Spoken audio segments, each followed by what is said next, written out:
Step into the brand new world of compacts. Dodge Demon 471, priced way down there, but it's got it all. Torsion bar suspension, unibody construction, smart, roomy, comfortable. New Dodge Demon joins Dodge Dart 471. The spirit of 71 is Dodge 71. This year, you can't afford not to be Dodge material. This episode is brought to you in part by the all-new Treo-Vision camera. Order yours today.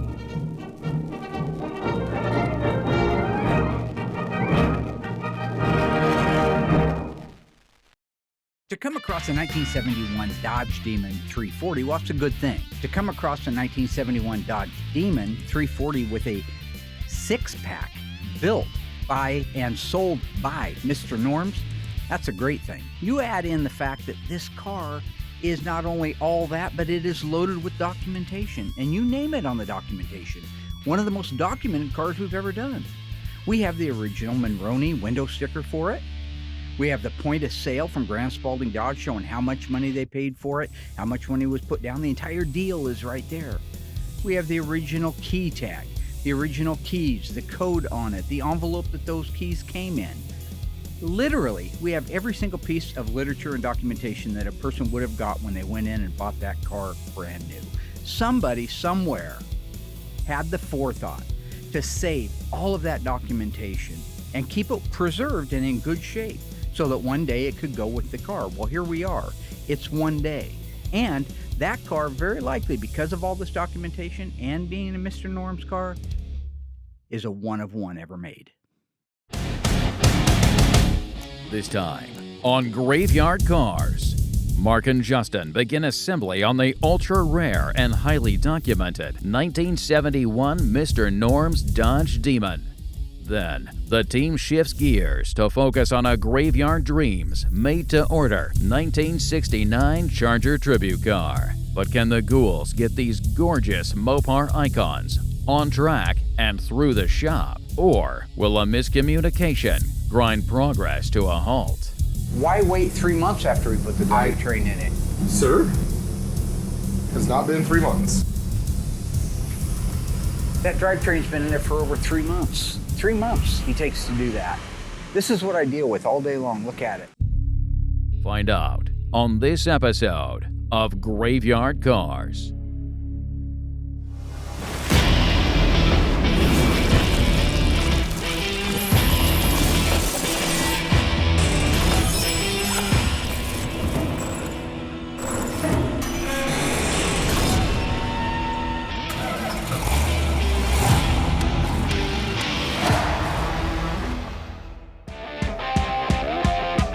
Just to catch everybody up on our little 1971 Dodge Demon.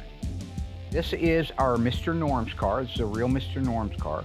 As mentioned earlier, very well documented car, perhaps one of the most documented cars we've ever had.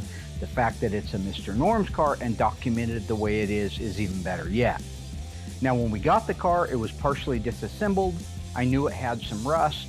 The rust was what I would refer to as middle of the road rust, okay? Meaning there was a lot of things like the main floor, the trunk floor extensions, they had to be replaced. But other areas such as the rockers or the side of the firewall or cowl side panels, these needed small patches in them. So we were able to do that, and it didn't take a whole lot of time. Once it got through the metal shop, we kicked it to Mud. Mud had it for very little time because it's a pretty small car. And then they kicked it over to Will, who did a beautiful job of painting it.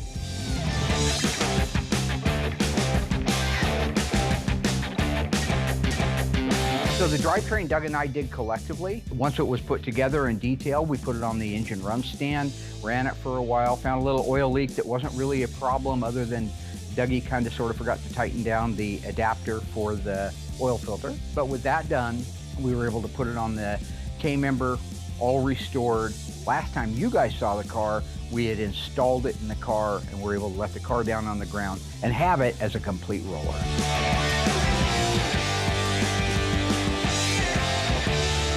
So one of the things that I told Justin a while back that I wanted to be involved with was the installing of the hood scoops and some of the front end ornamentation on it. Now, we should have had that done a long time ago, but Will is just now getting to the blackout on it. I'll get to the bottom of this right now. This is why I invented the whole trail cam in the first place, right here. Yeah. Will, right there. There he is. Question for you, sir. Will, why are you just Why are now... you with that stupid again? The tray cam thing is just absolutely insane. I hate every aspect of it. Why are you just now painting out the black on the Demon, Bubba? You don't want me to? No, I do want you to 3 months ago. What's it gonna take to get that done? Alyssa already broke one, and all of a sudden here comes another one. It takes good moments when you have like Wendell in his car, about ready to cry and all emotional. Then here comes Mark making it all about him with that piece of camera. Nobody likes it and it needs to just go away. Why are you painting orange if you're supposed to be painting black? Because I'm wrapping up the SEMA car. Oh, nice. I have a question for you. Yeah. What would it take for you to finish a car before you pull it out of the booth? What would it take for you to actually get a drive train in a car so I can put the stripes on it? We're trying to get ready for SEMA. I've got the orange paint going, and SEMA's always real time here at the shop, no joke. So it's like, you gotta get stuff done. There is no time to screw around. Then he comes in with that dang camera, and it's just very frustrating. So about an hour out of my day I lose for silliness. How can you paint a car, physically paint a car, if it's not got the drivetrain on it? The painting aspect of these cars is very technical, and it's one of those things it's not like assembly that just, ooh, we gotta put a wheel on, you know, big deal. What? This is technical. You need to be left alone. You need to be focused. You know, and I don't get that luxury. It needs to have the drivetrain in it to put the stripes on it. Why? Because once you put the drivetrain in it, Josh will go over, do all his final adjustments because the car moves on a Wordley. And once he does his final adjustments, and then I put the stripes on, because I don't want to put the stripes on, have them adjust it, and have them not line up accurately. Now, that's a very good answer. I agree with the answer, but I have another question for you. Yeah. Why wait 3 months after we put the drivetrain in it? Sir, has not been 3 months. That drivetrain's been in there for over 3 months. 3 months he takes to do that. This is what I deal with all day long. Look at it. Mark's got me talking to, I don't know, a dozen or so clients that want to know where their car's at. And I'm like, then they're going to see the on TV, and they're like, no wonder why my car's not done.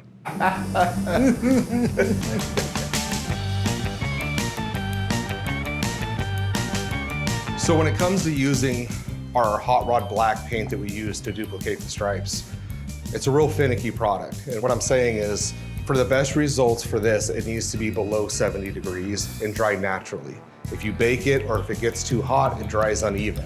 In the great state of Oregon here, it's 90 degrees. And we're in this dilemma of, we need to get this car done so I can get it back over to assembly and get the car out of here. When you get with these temperatures in this product, what could happen is some spots will dry faster, some will dry slower, and it won't all dry evenly. So if I shoot it like 60 degrees, let it breathe, take its time, it all flows out perfect.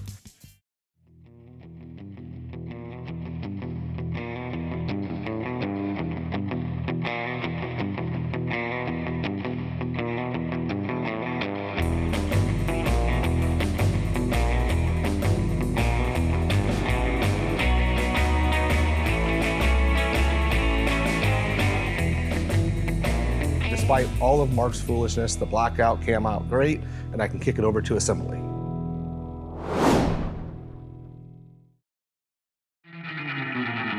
Will finally got the Demon hood done so we could get it all put together. I knew Mark was excited to get some of the stuff on the car, so I grabbed him and had him give me a hand. I'm actually really excited to see this car done myself. All right. So this one's got to go here, right? Yep. And then this one goes into that. Bottom. And then One down here. these two here. Okay. Yep, and then two up on the side that go to the fender. Great. Okay. So I'll just make sure. You want me to just put the end one in first? Probably, yeah. Yeah, that's the easiest. Makes the most sense. Well, it's nice when they go together like that. Beautiful. We really haven't done very many A-bodies, and there's a small group of people out there that absolutely love them. But by and large, in the popular world of Mopars, they are less desirable. They're less valuable, they're less desirable. We did do one a few years ago for Jim DeLucci, the 72 Duster 344 speed car. If you guys remember that one, he had bought it when he was very, very young, 16 years old, ended up selling it. 40 years later, he comes to me and says, can you build me a twin to it? He had the Monroney sticker, so we were able to duplicate the car. Now, there's a guy who loves his car. every single weekend I get a text from him or a Facebook message with him going to another show, winning another trophy. You should see him. I know we have pictures. Tiny, find some pictures of that guy standing next to those trophies. Everywhere he goes, there's somebody that loves it, drives it, and cherishes it, and that's an A-body. So you can love all these different cars. It doesn't have to be $1 million car. Bottom one started.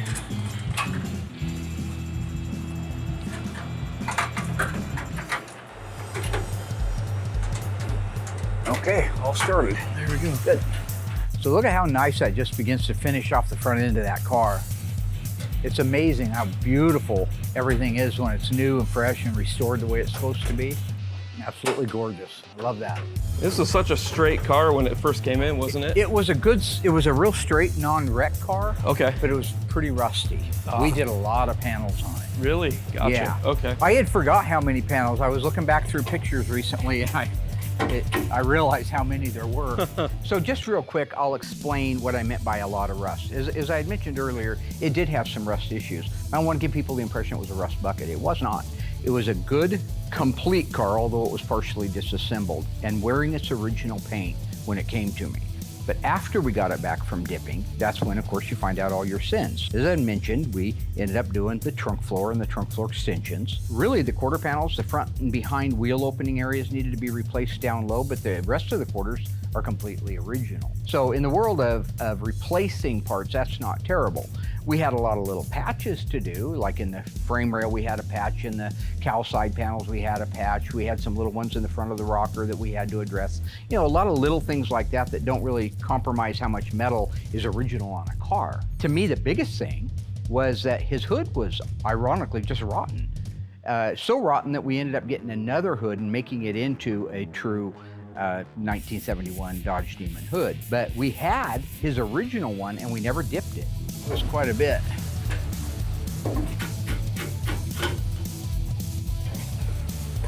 This side, You got it? fitting the same way it did the other day. Which is good or bad? What bad? Gotcha. Okay, this thing was nice and sucked in when I first did this. That's nice. It's better. One thing I really like about having Mark around when it comes to, you know, doing some of the assembly on some of these things is if you have to hit something, it's his shop. He can hit it. He owns this place. And it's out of my hands if something happens. Because if I hit it, breaks or cracks, that's on me. I know it sounds funny, but it's true.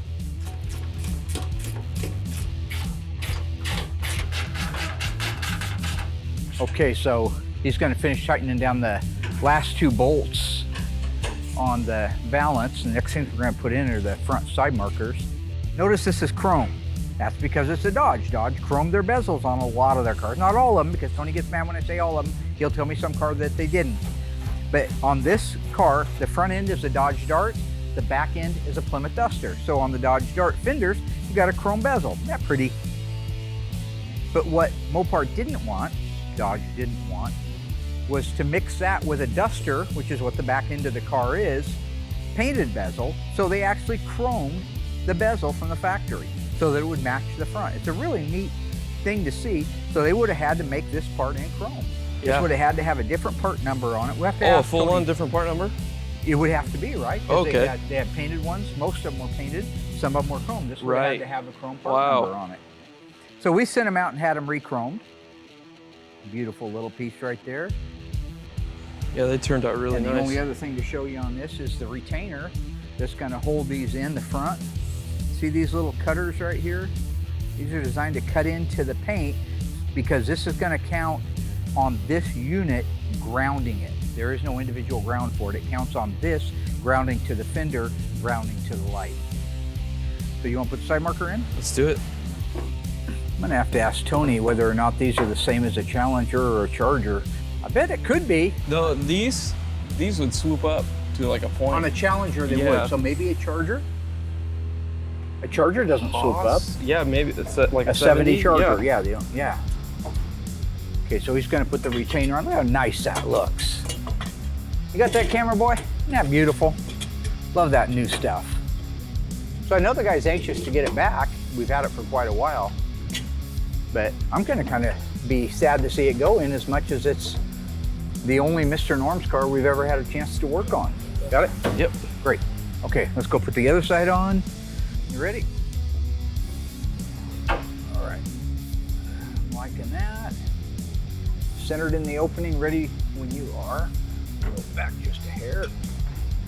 Yeah, you have to set these just right in there because there's a little movement. So if it's not squared right in the opening of the side marker, it's just not gonna look right.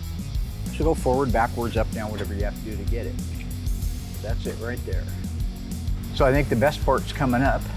Hood scoops and hood pins. Oh yeah. Is that what we got left? And rear side markers. Nice.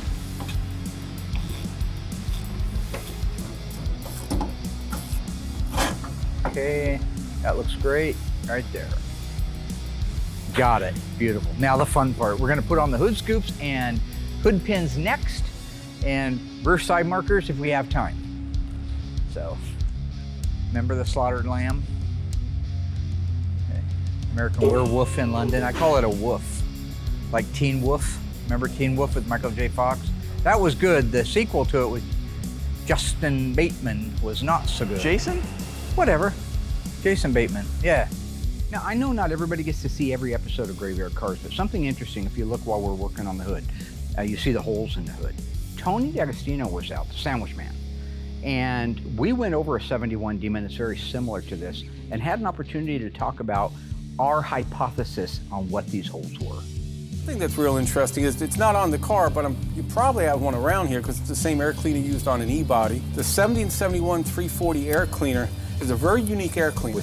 With the oval opening? Right, it has 2 oval openings. It's weird, it's like they left the snorkels off, why not? Right.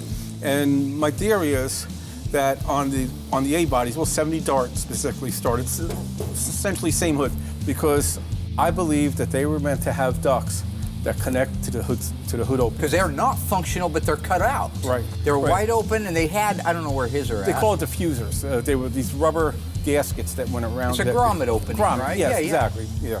So there were other muscle cars in that area that used almost 442s. right. I was going to say 442s did. Exactly what I was Because they gonna had the say. stuff from underneath the bumper. That It was came- coming in off the beak. Yeah. They built these in Hamtramck. So yeah, anybody that worked at Hamtramck in 1970 and 71 that was involved with these, tell us why. It's all set up for cold air induction.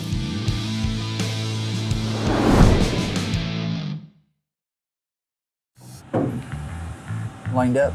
Yep. Lined up, lined up, lined up, lined up. Okay, I'll go ahead and raise it up. You're gonna have to hold the scoop in place. That's how I sound in the mornings, by the way. Is that? Yeah. That's how my wrists sound. Go ahead and hold on to this so it can't My go knees, my wrists, anywhere. Oh yeah. my back. Sucks getting old. Wait till you get older. I'm in my 40s now, so. I said this before, it's really nice to work with guys like Mark and Tony because they really know their stuff. I never paid much attention to the holes in the hood until Mark told me about them and how it looks like they were supposed to be a cold air induction hood. That's a pretty cool fact. You wish, right? I do. I don't know what happened to the 40s. I don't know what happened to the 50s. I remember the 30s pretty good. It's so weird that you just, I don't know why. Maybe nothing significant happened in those. I don't know. Too much drugs? Well, it was 30. Drinking? I think, oh, well, that was way earlier. I don't remember my 20s, you notice I didn't say that. Yeah. Yeah. Everything starts to turn into a blur after a certain time. They all the years just blend together. And it goes faster Yeah. and faster and faster and faster. I felt like my son was just born, now he's already 3. Yep. And it'll go faster. Older you get, they keep saying that, but it is true. Now, if you want to talk about time flying, the best example of it for our Graveyard Carz fans that have been tuned in for a long time is take a look at the pictures in Emma in season 1, episode 1 called Emma's Car. She's brand new. She's like a few days old. And look at her now. She's not real friendly with the pictures right now. She's in that stage where they're not huge fans of it. But I did manage to snap a picture. You will not recognize her. She's a beautiful lady, but she ain't that little baby anymore. And that's just 10 years going by. Maybe 11 or 12, it doesn't matter, okay? I'm still in my late 40s. These are exact replicas of those. These are Fasteners. originals. I think these are original, or are these the new ones from plastic that we got? No, These are the his scoops original. are original, but the fasteners, they're a reproduction. The fasteners are They're original. identical. Yeah, they look good. So these were his original scoops. I don't know if you can see all this, but there's the Chrysler Pentastar and the original part number. And the reason it's a 29 part number is this is the same scoop If you had like a 69 Dodge Coronet with a Ramcharger hood, this would be the scoop you would get on that. Or a 70 with a Ramcharger hood. But it's got the part number, it's got the Pentastar, and you can also tell, see that little shoulder on there? That keeps this thing from screwing in too far. And then these are the originals that we had re-chromed. So they came out really nice. They get a silver highlight here, and they get the chrome there. So they're really nice part. I'll just put my hand in there as a sacrifice if we need it. I'm lined up. Beautiful. Good? Perfect.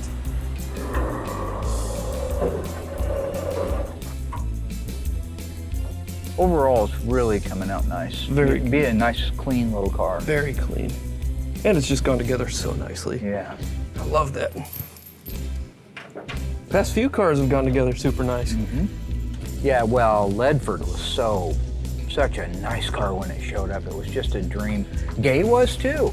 Yep. His 71 Runner. It was a really just a sweet car. Probably my two favorite ones. I agree completely with Mark on this. When I put a drivetrain together on a car like Mr. Gay's 71 Roadrunner or the blue Super B 446 pack, I can tell without seeing the car how nice it was to begin with. I know this car was a nice complete car too. But because it was from the Midwest, all the suspension parts were completely rusted and pitted. We had to use donor parts on the hard parts that don't get replaced.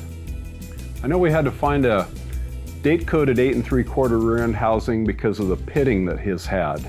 All of the front suspension was just rotted and pitted, like the upper and lower control arms. Tie rod sleeves, drag link, even the K-member had hours of body work before it could get painted. But I was fortunate because we had the parts to use. Okay, while he's bolting that down, I'll show you this. So these are the hood pin bezels. Now, I just want to show this because we've actually never talked about this before. These are a cup shape.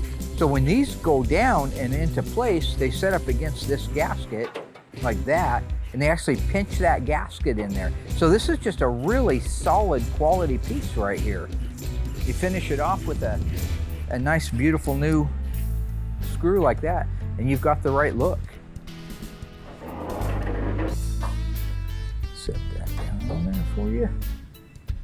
Okay, knock yourself out.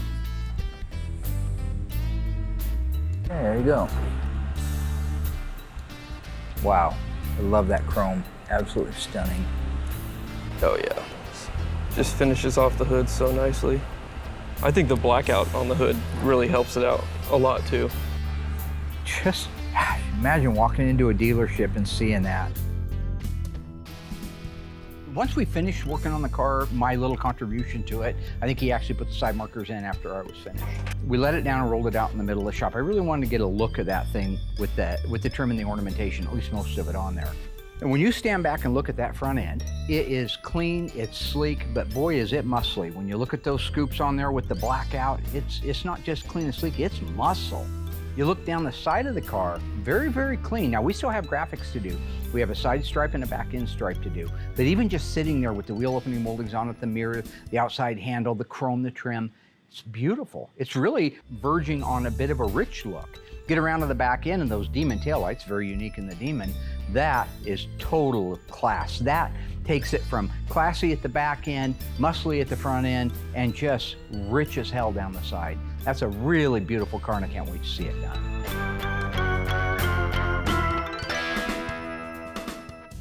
Still to come. With the ultra-rare Mr. Norm's Dodge Demon at a stopping point, the ghouls shift gears to a 1969 Tribute Charger. But a graveyard dream isn't always a dream build. Right along with this made-to-order monster, accelerating through metal, mud, and final paint on its way to getting a J-code Hemi automatic engine. Coming up when Graveyard Carz returns. So I was sitting at home with my new baby, who is only 3 weeks old, Tiny Trey, my dad calls him, but his name is actually Giannis. And my dad sent me over a link to the new autopsy reports, since I can't do them this season. Hi, I'm Cousin Dougie. That was bad, that was horrible. Hi, I'm Cousin Dougie. What, do I start now? So I'm no critic, but I do have eyes and a brain, and I can tell that my inheritance is about to go up in flames. E63 represents a 384 barrel something. So I told my dad that he can stay home with Tiny T and I'll go in and do the autopsy reports, okay? You're welcome. This all-original 1970 Cuda came off the Hamtramck assembly line with a 426 Hemi and 4-speed manual transmission. It's still wearing its original EK2 vitamin C paint. It's one of 284 ever made, and it also happens to be the subject of this week's autopsy report.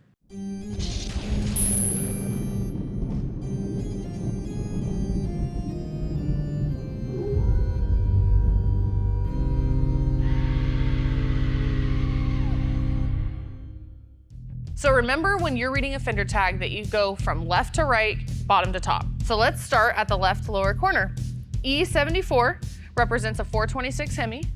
D21, 4-speed manual transmission. BS23 means it's a Barracuda, special price class, and a 2-door hardtop. R0B. R means 426 Hemi.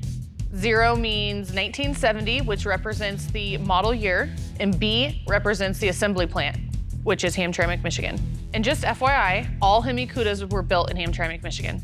199578 is the serial number. Okay, next row up, starting on the left. EK2, which is vitamin C orange. H6X9 is all vinyl, black bucket seats. 000, one-piece interior trim panel. B22 represents when the car was built, which is November 22nd, 1969. 001820 is the shipping order number. Going up a row on the left, EK2. This means the top of the car is painted vitamin C. A04, basic radio group. A33, track pack axle package. A62, rally instrument cluster. C55, bucket seats. G33, left-hand outside chrome racing mirror. Up to the next row, J45, hood pin tie downs. M21, drip rail moldings. M25, body sill moldings. M31, body belt moldings. M88, deck molding treatment. N41, dual exhaust. On the next row, we have N42, bright exhaust tips. N85, tachometer. N96, shaker hood, which is mandatory on all Hemi Cudas. R11, AM music master radio. Y05 means build to US specs. And then here at the top, we have 26. That means 26-inch radiator, which, by the way, is also mandatory on all Hemi Cudas. EN1, that means this is the end of this sales code and also the end of this week's autopsy report. Thanks, guys.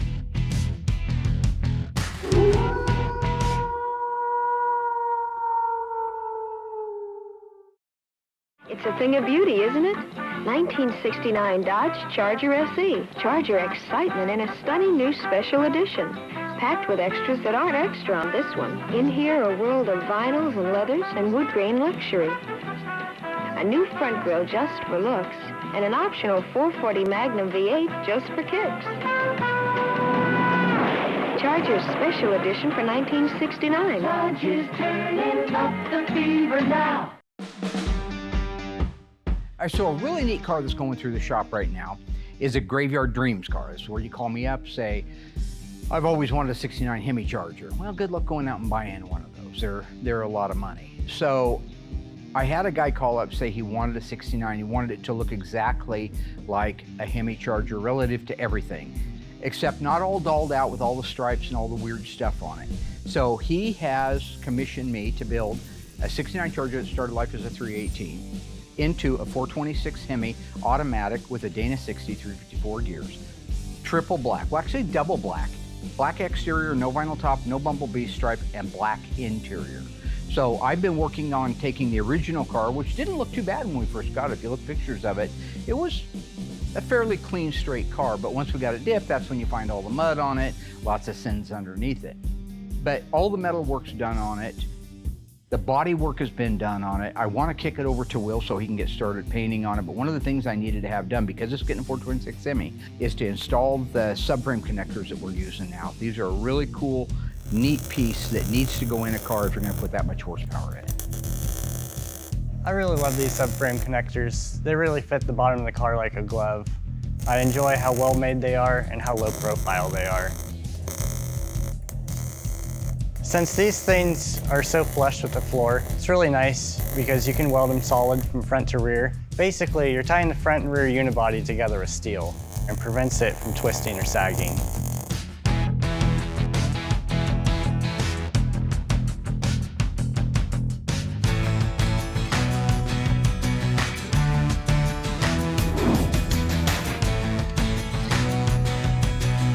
So we got this 69 Charger. It's a Hemi tribute car. It's going black, gorgeous car. Because it is black, I'm able to get right on it and panel paint the whole thing, where with a metallic, I can't do that. So I can do this whole car in pieces. You know, painting these cars apart, it is a little more time consuming, but it is easier. But you gotta get the jam work done first, and then once all the jam work's done and it's fully cured, then we can flip it over and start the paint on the other side.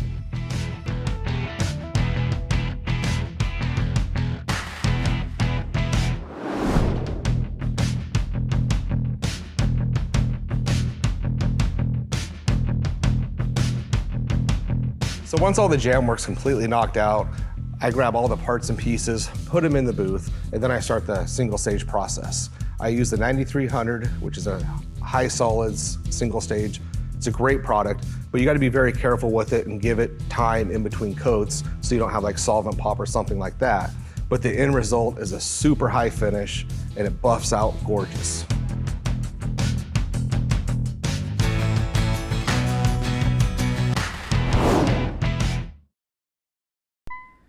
The standard engine in the 1969 Charger RT is the potent 440 cubic inch Magnum V8. And there's only one step up from there, the 426 Hemi. And it moves.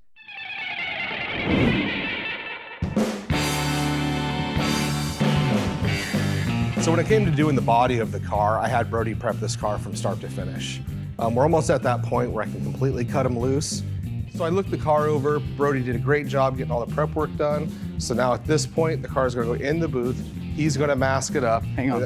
What are you doing? Do that again. Do what again? Okay, so where are we at right now on the 69 Charger?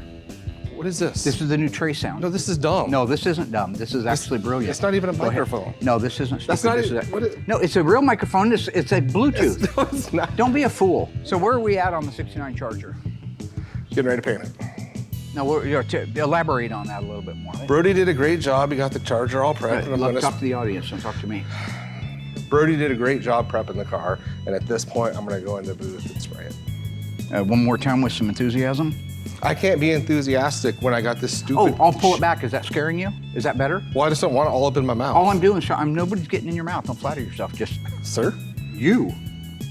Go. Brody did a great job prepping the car. It's in the booth. I'm gonna go in there, I'm gonna spray it black, and it's gonna come out great. Did he mask it up and prep it like the notes say? It's all masked up, ready to paint. Okay. Well, that sounds great. What is the first thing you do now that it's in the booth before you start painting it? Wax and grease it. Wax and grease? Correct. And then? Well, you said that, you just asked for the first thing. No, I need to know what you're, look at the note. Well, I don't First thing I do is lay down the sealer. I use blah, blah, blah. I So put we don't blah, clean blah, the blah car coats first? on it. Why don't you tell us in your own words? This is just I wax and grease, you just told me to... I told you what's written down because these are the bullet points. I wax and grease the car, tack and blow it, and then put a coat of sealer on. What kind of sealer are you using? DP50.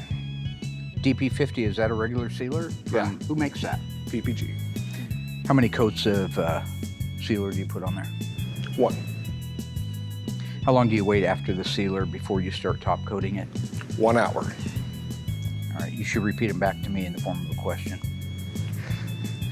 I don't top coat it for at least an hour. Okay, that wasn't a question. I know. All right. What's it like to paint with sealer versus paint itself? Does it lay out any differently? Do you have to adjust your air pressure? I mean, we're trying to help people at home learn how to paint. Or well, it's hard to know if you were being silly, or am I trying to teach people? If we're teaching people at home, I don't need this. I'll put the first coat of sealer on, give it an hour, lays out nice. You can go in, see if you had like any pinhole you might miss, a sand scratch, any imperfections before you get to go over it with single stage. Because once you go over it with single stage, you can't fix anything. You're kind of committed at that point. You're kind of committed at that point. Yeah. So what kind of paint are you going to paint it with, Will? So we use our PPG. We mix this 4 to 2 to 1. 4 to 2 to 1. I was in the middle of talking. I'll do 4 coats. And because it's such a thick product, I give it about an hour in between thick. Between each coat, because if you get on top of it too fast, it'll probably solvent pop. So I have to give it an hour, and it'll take a good portion of the day to get this car painted. Do you have a particular pattern or style that you like to do as you lay down the color? Not on a solid color. I do not. So is it fair to say you just start at the bottom of the rocker and then you jump over to the other side and then maybe to the back? Or do you have a rhythm? It depends. A lot of times I'll start at the top of the roof. Starts at the top of the roof. And work my way down to the bottom of the rocker, and then go to the other side of the car and repeat the same steps. That's fantastic. What do you do after you've done that the first time? Have a cup of coffee, tell Heather I love her, and then wait 1 hour. Loves Heather, waits an hour. Now, after you've done the paint work on it, how long does it have to set? Don't you want to talk to this? After you've done the paint work, do you lay it out exactly the way you want it to look? Or do you put it on with like a little bit of orange peel and you know it'll flow out? Tell the people what to expect from the paint. So my last coat, there is a little bit of peel in it because especially on a black car, you don't want to have a run or any issue because you're not going to get it out 100% more than likely. So I'd rather have a So it's fair to say that the blacks are harder to work with? No. That's really great to hear. Okay, let me just turn over here.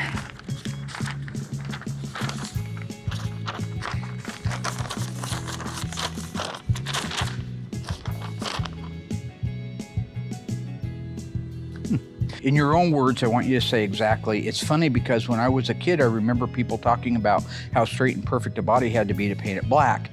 At GYC, everything we do is perfect, so any car that we prep could be black. In your own words, but exactly like that. See what you did there?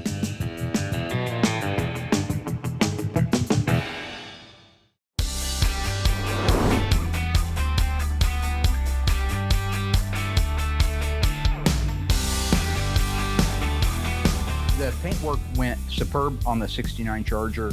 Will was involved with the final panel assembly over in the assembly shop.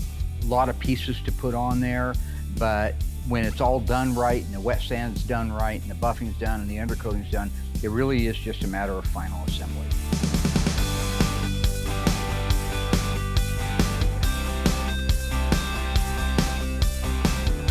When assembling these cars, we start with the doors, and once we get those basically set where we think they need to be, we move on to the fenders. After the fenders are in place, next part's the hood. We really need everything on the car before we can do final fitment. There's multiple gaps that you got to align, so having every piece on there, you can't get it quite right until they're all there. So once the hood's on there, we just do a little bit of final fitment, and then bam, we got it.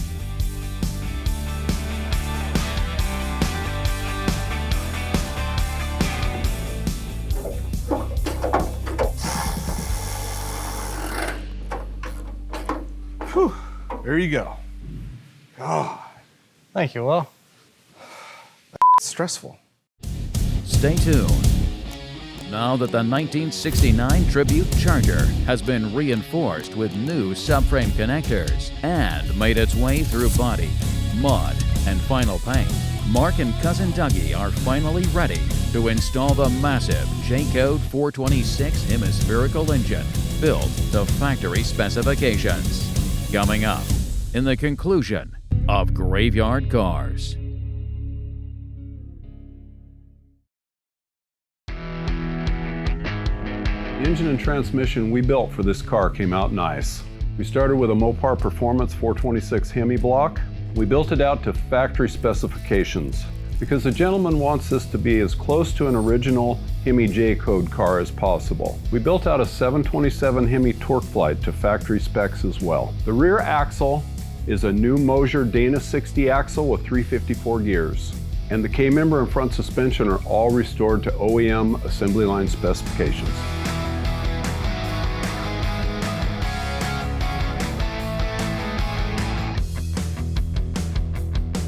Doug and I are getting ready to install the 426 Hemi in our 1969 Dodge Charger dream car. Doug's built out most of this stuff. I actually bought this car for a guy out of Florida, and his intention was to have a 69 Hemi Charger RT look-alike with air conditioning, which was not available, by the way. You could not get air conditioning in a 426 Hemi or any cold air induction cars because there wasn't enough room for those air cleaners and the AC compressor. Classic Auto Air is providing us with a low profile compressor and all the bracketry so we can run air conditioning on our Charger.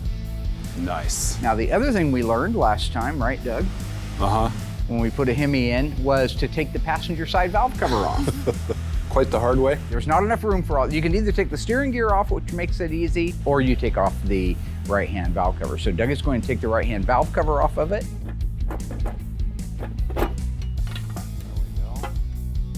All right, isn't that pretty? Look at that. Ooh. Then we are going to raise it up into the car, install the cross member and the K-member bolts. We've already installed the rear end, and then we'll be able to let it down and put our Kragers on it and our tires and roll this mother around the shop. So if you look at that engine going up into the cavity of the Charger, you can see why they call it the elephant. That's a huge footprint. You can also see where if that passenger's valve cover was still in place, the way it protrudes out past the rockers would either scuff the valve cover, which we've done many times, like on the Seafoam Turquoise 1969 Roadrunner. We end up having to touch up the valve covers on that. The 1970 Dodge Charger RT ended up scuffing that. So we've learned if we take them off like we have here, we have that extra 1.5 inches or 2 of clearance. And while 1.5 inches doesn't seem like much, it is. And it makes a big difference in the end when you're stuffing an engine in something. Okay, so we got the engine and transmission in. We're gonna get everything buttoned up, put the upper control arms in place, torsion bars, and then we'll let it down and see if we can round up some wheels and tires for it. Good job, Dougie. Thank you, Mark. So the drivetrain in the car went in perfectly. It's beautiful. This car is really gonna be a neat one when it's finished. You look underneath it and you know, it's all 1969 Hemi Charger. That's what it looks like from the underside. We rolled it out into the middle of the shop. We actually had to pull it away from the assembly tech that we assigned it to. He was so anxious to start putting parts on it that I think he put handles and mirrors and glass in it before we could get our final shots of just the drivetrain. But when you stand back now and you look at that car, you can see that it's, if nothing else, it's very, very sleek. It looks tough, it looks sinister. The guy that had us build the car for him was a big fan of the Steve McQueen movie Bullet. You all know what that is. And he wanted to keep it plain. But when you put a car like that plain and you stand back and look at it with the Kragers, with the wheels, tires, and now it's got a little bit of chrome on it, that is just a sinister, wicked looking car. When you look at all that and put it together as a package with 426 Hemi, this will be one for the record books. This is a graveyard dreams car that should bring years of enjoyment to him, just like the little Duster did for Mr. DeLuigi. Dream Maker.